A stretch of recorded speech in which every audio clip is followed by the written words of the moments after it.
former editor and publisher at the News and Trans.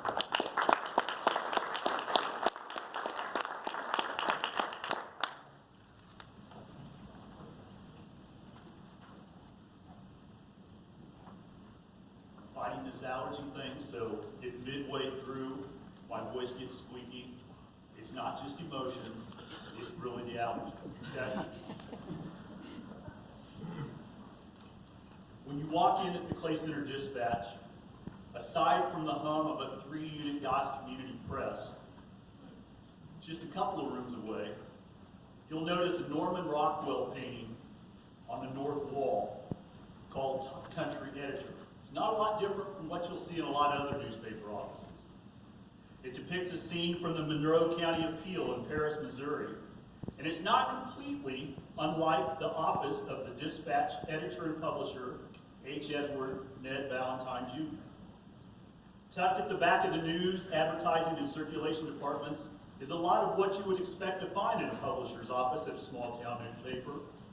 The first thing you'll notice is a roll-top desk that once belonged to his great uncle, the first generation newspaper family member, Del Valentine, who purchased the Dispatch in 1881. His nameplate's on the side of that desk. In the desk's cubbies, you'll see little pieces of 35mm film still sticking out, and a plethora of notes and editorial ideas, some which have seen print, others that made it no further than the desk blotter.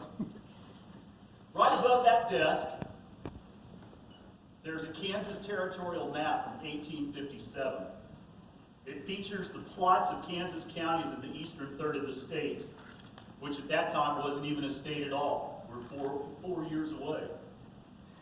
And on a windowsill looking into the front office is a spindle made from a nail and lead from a linotype pig. That's what they used to call those. With stories and miscellaneous photos of community personalities.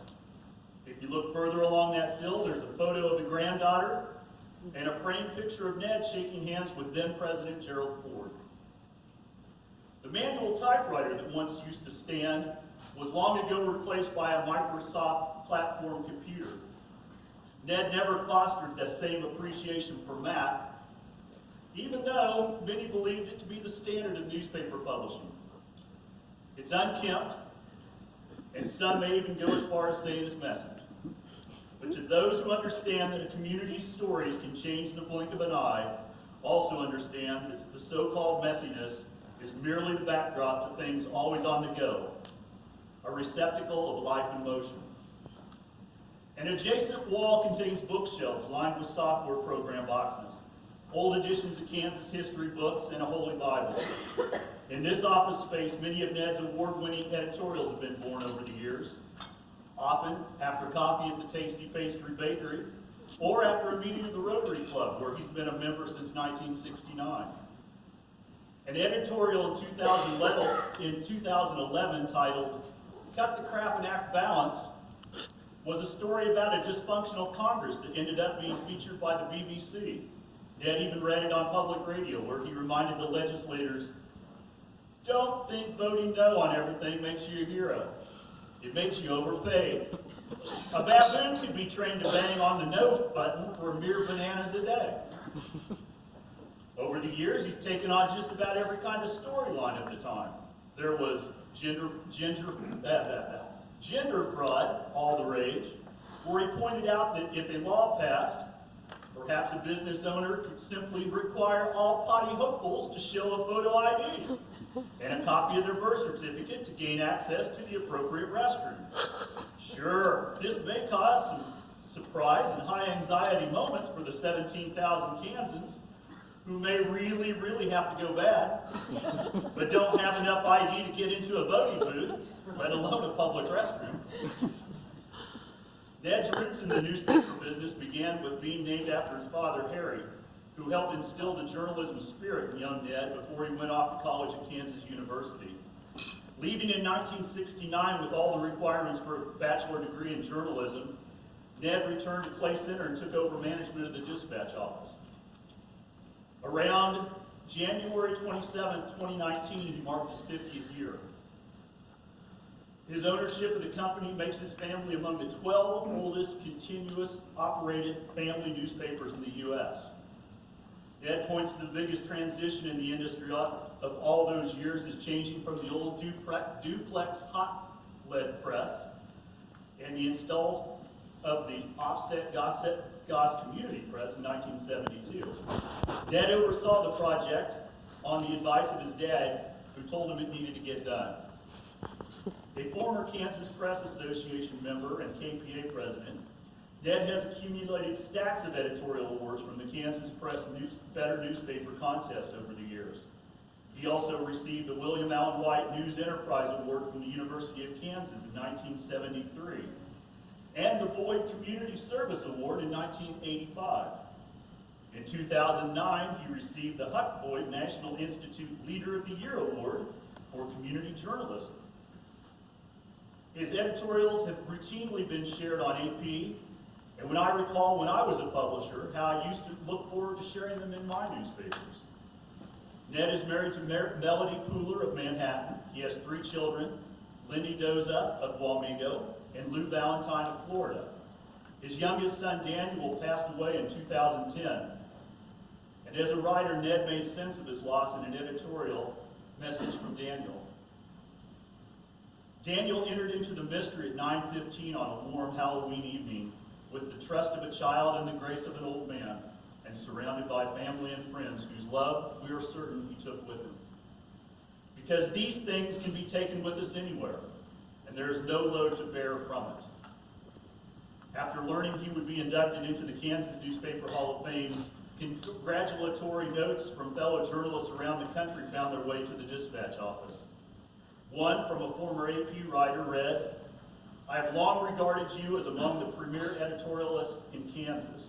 I remain in awe of the dedication to community journalism as you exhibited." Another wrote, "I think the day will come when you are mentioned in the same breath as William Allen White and Rolla Clymer. You are easily the best editorialist in Kansas today." Over the last 50 years, Ned has fostered many journalists' dreams also. There were countless summer interns from the University of Kansas. Then there was Peter Andrew Bosch, a high school cooperative education student and later a summer intern, who would become an award-winning photojournalist with the Miami Herald, and who also happened to share a Pulitzer Prize for coverage of Hurricane Andrew. There was also another cooperative education student who found his calling at the Dispatch under Ned's watch. First, I was a paper carrier. Later, I got the taste for the business by working in almost every department there. That's because Ned always believed that encouragement laid the groundwork for passion in a career that in many ways is nearly as old as the written word itself. And after working my way from press operator, ad director, and eventually publisher of several newspapers, the impact of his help never shined greater. So tonight, it gives me great honor to introduce you to one of the newest members of the Kansas Newspaper Hall of Fame, a mentor to me, an inspiration to all of us, and someone who truly epitomizes Rockwell's theme in The Country Editor. Mr. H. Edward Ned Valentine, Jr.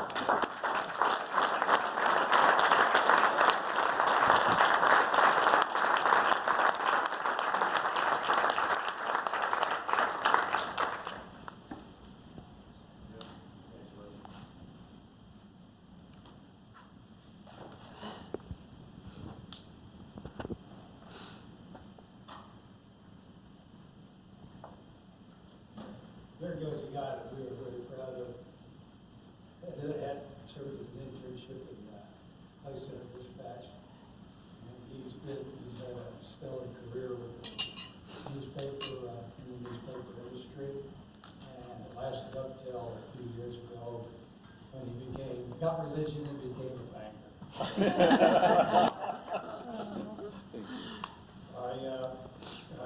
I asked him if he wanted me to give, if I should give a speech after this, and he said, "If you want to keep your award, no." So I'll make it short. Kansas Press Association, this is overwhelming to me. I feel like I've been I've been attending Kansas Press Association meetings since I was a child, a very young child. And I got to know a lot of people, and seeing them year after year over the last 50 years, it really becomes like a family. Knowing that, and that these folks are your peers and are highly respected professionals, makes this award for me almost overwhelming. And I thank you all very much.